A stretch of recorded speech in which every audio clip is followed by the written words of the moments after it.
Hey guys, this is Dr. Sandy with another exciting video for you and your family and friends so you can have the best quality of life. Today I'll be discussing Atomic Habits, a book I highly recommend to you. As always, if you're new to these videos, welcome. If you've been watching for some time, welcome back.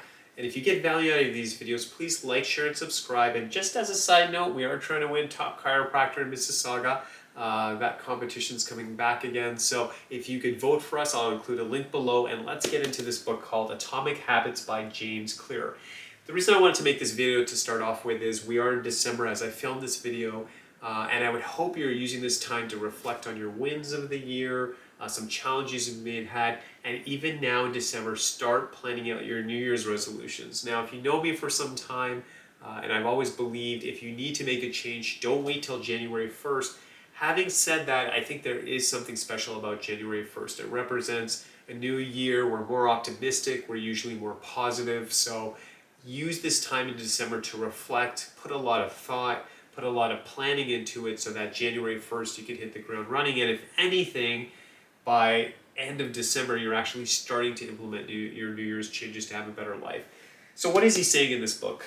Tiny changes, remarkable results. First of all, this is so refreshing. We live in a culture where we want to see massive changes in like 24 hours, where, sometimes I'll go to the grocery store and you'll see these things like lose 10 pounds in the next day or two. I mean, it's just extreme situations, or, learn how to quit smoking in the next hour. I don't know. So all these extreme kind of things. But the reality is, as human beings, it takes time to change. It takes work to change. But what I like is he's putting it in a very realistic framework. And, we know habits are powerful. We know we may need to make certain changes in our lives, but he's such a good writer. I've started just reading this book. I've had it sitting on my shelf, I have to confess, for some time, but I'm actually dipping into it. I've started reading it. I'm listening to its interviews. So I'm even approaching this book differently. And I'm going to share some key concepts, and I hope it's enough for you to explore this book or anything that he produces, because James Clear, I think, is a beautiful writer. He's a genius, and we can learn from him. So what is he basically saying? So this is one of the core concepts of the book: identity, process, and outcome. So what he's basically saying, we all want to be healthy. We want to be that healthy eater, the person who goes to the gym all the time, doing all that good stuff. But the core thing it starts with is your identity. Do you believe you're that person? And maybe you're not that person right now, but I love he talks about this in the book, and his interviews, where are you headed? Don't look at where you are now. What direction are you going in? And think of the next month. Think of the next quarter. Think of the next year. Start to have a longer term view of where am I going? Maybe I'm not where I want to be right now, this second, but I know with time, if I have these proper habits and systems, I'll be going in the right direction. So by starting to implement those proper habits and action steps, you start to change your identity. And you start to say, you know what? I am the person who usually goes to bed on time. I am the person who is always on time. I'm not usually late anymore like I used to. But you need to develop habits to help form this new identity that you're creating. So we start to work on our identity, we work on our systems, and we will have better outcomes then. Another quote that I think is timely, that really is the core message of this book as well: we are what we repeatedly do. Excellence is not an act, but a habit. This is from Aristotle. This is from way back.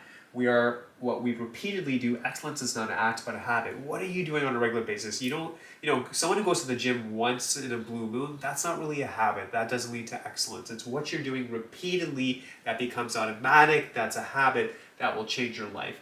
So he goes a little further, and he really stresses that, everyone has goals. So he goes, that can't be the determining factor, but it's about having systems. You want to make it as easy as possible to succeed. So he really goes into detail. He talks about the 4 components of cue, cravings, response, and reward.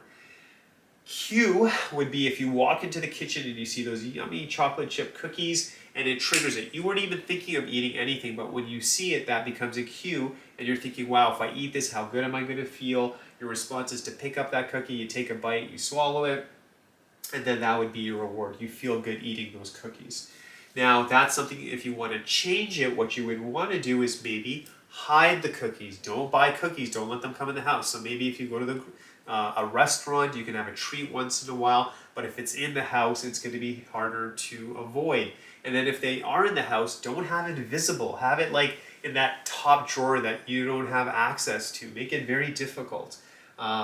Craving wise, I think I would say if someone's trying to avoid sweets, start to learn how sugar affects the body in a negative way. Look around people close to you who eat a lot of sugar. Look at their health and say, is that what I want for myself? Probably not. Response, as I said, is you want to make it as difficult as possible. Another example might be like someone says I watch too much TV. Maybe after you watch the TV, unplug it, take out, whatever wires you have so it's harder to start it up. It's a hassle. Take the batteries out of the remote, hide them, put them somewhere that's difficult. So, after work, if you're about to watch the TV, you're like, it's just too much hassle. I'm going to have to plug it in, find those batteries, go upstairs. I think I'll just skip it tonight. So just make it difficult for yourself. On the opposite end, make things easier for yourself. So let's say I need to work out more. Maybe what I should do is have my workout clothes right beside my bed. Have my phone with my favorite music ready to go, so when I work out, I don't have to search for anything. I already know what kind of workout I'm going to do. Maybe in the beginning, don't even go to the gym. Say I'll work out at home for a few minutes, develop momentum, and then I'll go to the gym, something like that. So he goes into a lot of detail, and he talks about how habits can be positive, the ones you want to develop, habits that you have that may be negative, and how to start getting away from them. But it's just a well-written book. He is just, he's a very good speaker, actually. He's a very good writer. Anything he produces, I would highly recommend. Again, the book is Atomic Habits by James Clear.